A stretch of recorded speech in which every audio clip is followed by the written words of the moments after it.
Hi guys, so today as you can see on the thumbnail, I get to review the Haval H2, which is here. This is the red color, full spec, and let's take you to a tour of this car. I've seen, this is one of my friend's car. Let's just call him Mr. M. Alright, so we have LEDs, huge grille, far grille, 18-inch Kumo tire,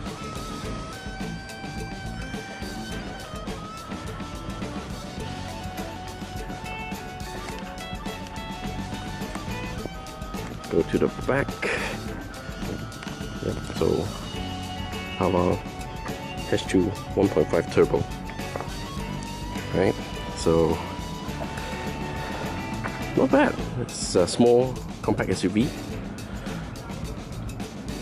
So it even has real tailpipes, right? You can see that. It's actually not fake, it's real. Right. So let's go into the car. So this is the key. Of course it's wrapped by the owner with carbon fiber looped trim, but overall it's quite hefty. It's quite solid. And how you get into the car is keyless entry. So you just need to touch, the windows open, and you get to go into the car. Alright, we're in the Haval H2. So how does it feel actually? It's actually not bad. This is a soft touch. Okay.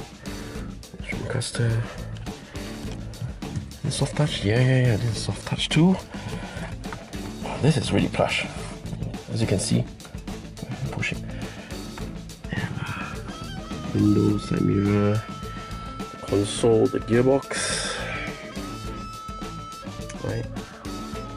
Now the specs, I'm not going to talk about it in this video because you can go and search, find it in the web, but overall I'm just going to tell you the ownership and a little bit of review of this car. So let's start the car. So press the brakes. There you go. So this is the infotainment system. You don't have Android Auto, but let's see how it moves. Okay, pretty alright. iPod. Okay, iPod's unplugged. Pretty much decent tone. You get to set bass treble.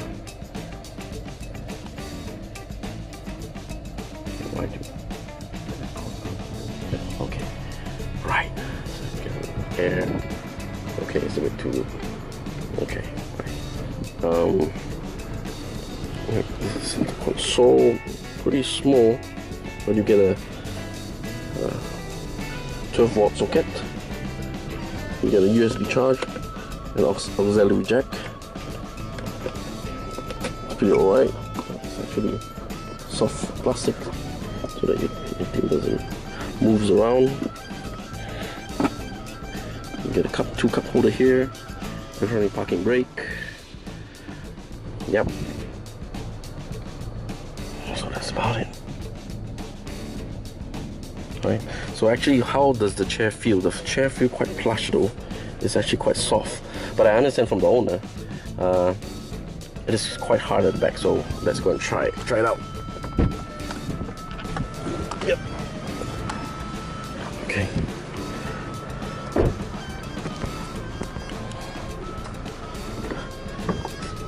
So this is the booth. There's no auto tailgate. And pretty decent space you expect from a compact car. I'm not sure. I think it's a bit smaller than the CX-5, but it's definitely bigger than a CX-3. Right. So yeah, pretty much you can put on. And of course, it's definitely bigger than my Iris. Right. So let's close the booth. So okay, let's go to the back seat. So you even get keyless entry in the front door. So it's both left and right. Hold on. Oh, okay. So how does it feel at the back? Actually, it's quite soft. You do sit a bit low so that you get enough, you know, window views. And yeah. Oh yeah, I forgot to point out. They actually have a sunroof here, which is awesome. I like sunroof, but unfortunately these are premium car features. And, yep. You get an armrest here, small armrest.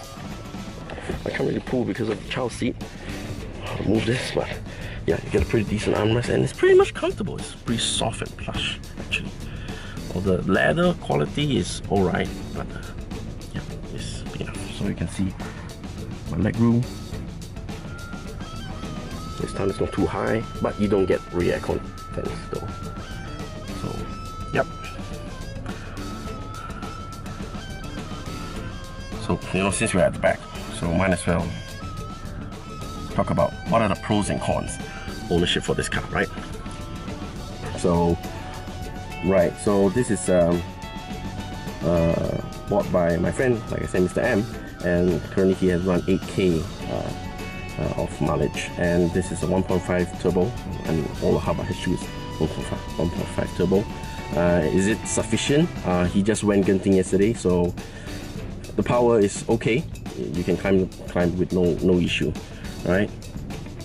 He already owned this car for half a year, and this car has 5 years and 150,000 km of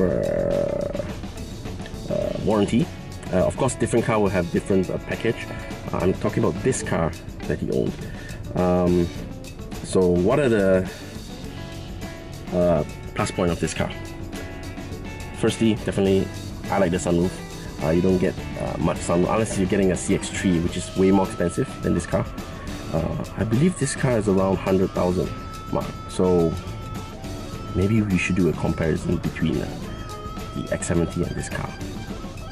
Alright, so what you get touch sensor door. This is turbo power, so road tax wise, it's just like my Aris, or even cheaper, right? You got auto wipes and auto lights. You got tire pressure monitoring system. What are the downside of this car? I would say there's no Android Auto. Well, you don't get that even in a Mazda, right? One thing you need to take note is that if you take out the wireless key, this key, if you take it out of the car, it doesn't give you any indication, and you won't receive any notification. The car won't tell you that the key is not in the car, so chances are your key will not be with you in the journey is quite high. So there's something you need to take in consideration, right? Well, because it's a turbo, if you press it hard, definitely it eats a bit of a petrol. Yeah, it's for him it's value for money because you don't get much. You don't even get a sunroof, right? Unless you get a full spec of the X70. So with this 100,000 price range, you get a sunroof, you get everything. You get 7 airbags, if I'm not mistaken. Decent headroom. Yeah, this is my headroom. The view at the back is a bit small, but other than that, it's pretty good. So let's test drive this car and see how it drives. Cheers. So how does the Haval H2 drive? Let's find out.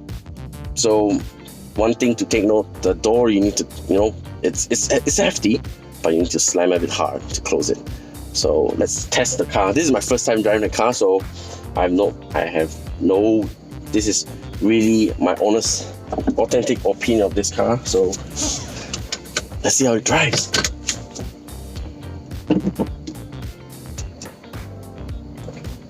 Let's go.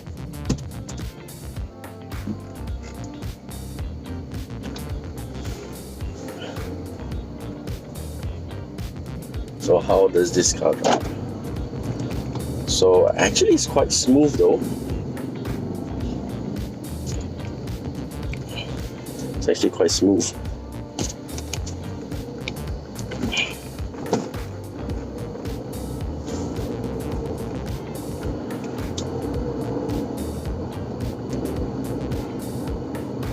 and it's actually quite powerful. I'm surprised. The throttle response is pretty good actually, looking from this car. So here,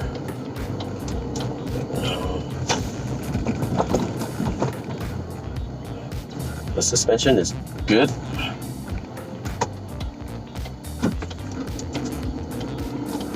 Power steering is very light.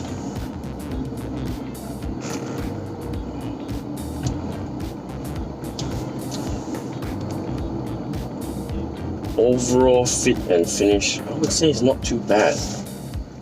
The suspension is actually quite good. I mean, you expect from an SUV, right? So this car runs at 18-inch Kumho tires. Based on our own experience, it's quite loud when you're going through a highway, but for my driving, my driving impression, so it's pretty quiet. The cabin is quite quiet actually.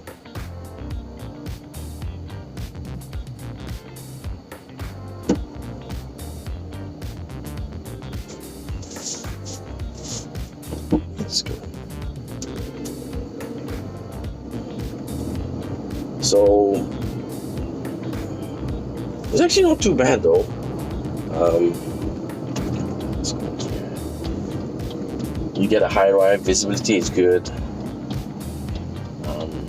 Brakes are a bit not too. I need to press a bit more to stop it. A bit, just a little bit. So yeah.